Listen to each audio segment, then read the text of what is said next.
ಆರೋಗ್ಯ ಮತ್ತು ಕುಟುಂಬ ಕಲ್ಯಾಣ. ನಮ್ಮ ಸರ್ಕಾರದ ಇಂದಿನ ಅವಧಿಯಲ್ಲಿ ಬಡವರಿಗೆ ಉಚಿತ ಡಯಾಲಿಸಿಸ್ ಸೌಲಭ್ಯ ಒದಗಿಸಲು ಕ್ರಮ ಕೈಗೊಳ್ಳಲಾಗಿತ್ತು. ಇದೀಗ ಏಕ ಬಳಕೆಯ ಡಯಾಲೈಸರ್ಗಳನ್ನು ಎಲ್ಲ ಜಿಲ್ಲಾ ಮತ್ತು ತಾಲೂಕು ಆಸ್ಪತ್ರೆಗಳಲ್ಲಿ ಅಳವಡಿಸುವ ಮೂಲಕ ಸೇವೆಯ ಗುಣಮಟ್ಟವನ್ನು ಸುಧಾರಿಸಲಾಗುವುದು. ಇದರೊಂದಿಗೆ ರಾಜ್ಯದಲ್ಲಿ ಈಗಾಗಲೇ ಅಸ್ತಿತ್ವದಲ್ಲಿರುವ 173 ಡಯಾಲಿಸಿಸ್ ಕೇಂದ್ರಗಳನ್ನು 219ಕ್ಕೆ ಹೆಚ್ಚಿಸಲಾಗುವುದು.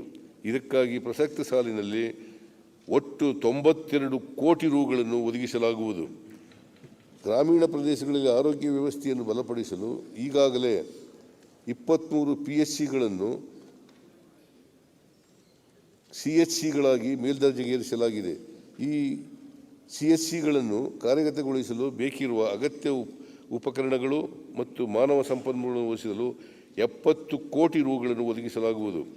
ರಾಜ್ಯದಲ್ಲಿ ನವಜಾತ ಶಿಶುಗಳು, ಮಕ್ಕಳು, ಹದಿಹರೆಯದವರು, ಗರ್ಭಿಣಿಯರು, ತಾಯಂದಿರು ಮತ್ತು ಸಂತಾನೋತ್ಪತ್ತಿ ವಯಸ್ಸಿನ ಮಹಿಳೆಯರಲ್ಲಿ ರಕ್ತಹೀನತೆ ಮತ್ತು ಅಪೌಷ್ಟಿಕತೆಯನ್ನು ನಿವಾರಿಸಲು ಸಮಗ್ರವಾದ ಪರೀಕ್ಷೆ, ಚಿಕಿತ್ಸೆ, ಅರಿವು ಮೂಡಿಸುವಿಕೆ ಮತ್ತು ಆರೋಗ್ಯ ಕಾರ್ಯಕರ್ತರ ಸಾಮರ್ಥ್ಯ ಬಲವರ್ಧನೆಗೆ ಕಾರ್ಯಕ್ರಮವನ್ನು ಜಾರಿಗೆ ತರಲಾಗುವುದು. ಇದಕ್ಕಾಗಿ 25 ಕೋಟಿ ರುಗಳನ್ನು ಒದಗಿಸಲಾಗುವುದು.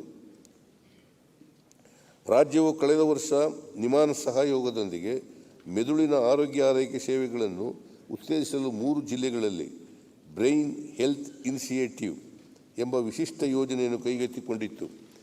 ಯಶಸ್ವಿ ಪ್ರಾಯೋಗಿಕ ಅನುಷ್ಠಾನದ ನಂತರ ಈ ಯೋಜನೆಯನ್ನು ಇಡೀ ರಾಜ್ಯಕ್ಕೆ ಹಬ್ ಮತ್ತು ಸ್ಪೋಕ್ ಮಾದರಿಯಲ್ಲಿ 25 ಕೋಟಿ ರು ವೆಚ್ಚದಲ್ಲಿ ಅನುಷ್ಠಾನಗೊಳಿಸಲಾಗುವುದು. ಆಶಾ ಕಿರಣ ಎಂಬ ಕಾರ್ಯಕ್ರಮದಲ್ಲಿ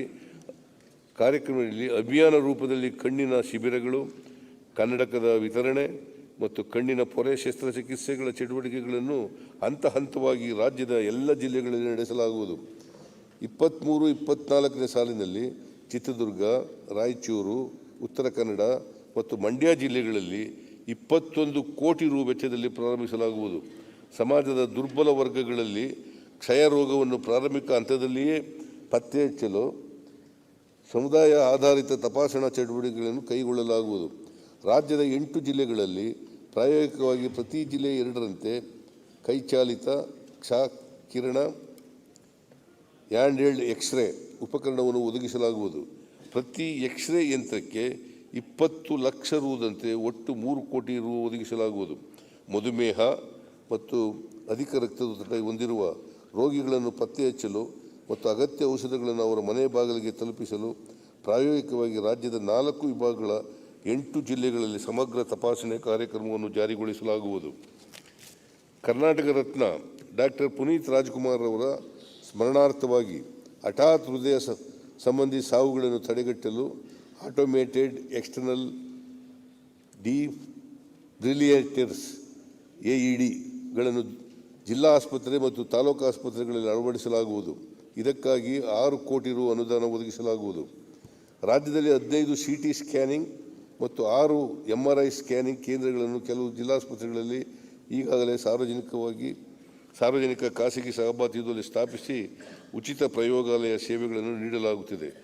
ಈ ಸೇವೆಗಳನ್ನು ರಾಜ್ಯದ ಎಲ್ಲ ಜಿಲ್ಲಾ ಆಸ್ಪತ್ರೆಗಳಿಗೂ ವಿಸ್ತರಿಸಲಾಗುವುದು. ರಾಜ್ಯವು ಈಗಾಗಲೇ ಮಾಹಿತಿ ತಂತ್ರಜ್ಞಾನದಲ್ಲಿ ಮುಂಚೂಣಿಯಲ್ಲಿರುವಂತೆ ಆರೋಗ್ಯ ತಂತ್ರಜ್ಞಾನದ ಆವಿಷ್ಕಾರಗಳ ಅಳವಡಿಕೆಯಲ್ಲಿಯೂ ಪ್ರಮುಖ ಕೇಂದ್ರವಾಗುವ ಗುರಿ ಹೊಂದಿದೆ. ಈ ನಿಟ್ಟಿನಲ್ಲಿ 8 ಕೋಟಿ ರುಗಳ ವೆಚ್ಚದಲ್ಲಿ ಕರ್ನಾಟಕ ಆರೋಗ್ಯ ತಂತ್ರಜ್ಞಾನ ಪ್ರಯೋಗಾಲಯವನ್ನು ಸ್ಥಾಪಿಸಲಾಗುವುದು. ರಾಜ್ಯದಲ್ಲಿ ಆಯುಷ್ಮಾನ್ ಭಾರತ ಡಿಜಿಟಲ್ ಮಿಷನ್ ಯೋಜನೆ ಹಾಗೂ ಆರೋಗ್ಯ ದಾಖಲಾತಿಗಳ ಡಿಜಿಟಲೀಕರಣ ಸೇರಿದಂತೆ ಇಲಾಖೆಯ ಇನ್ನಿತರ ಎಲ್ಲ ಅಂತರ್ಜಾಲ ಉಪಕರಣಗಳನ್ನು ಅನುಷ್ಠಾನ ಮಾಡಲು ಕರ್ನಾಟಕ ಡಿಜಿಟಲ್ ಹೆಲ್ತ್ ಸೊಸೈಟಿಯನ್ನು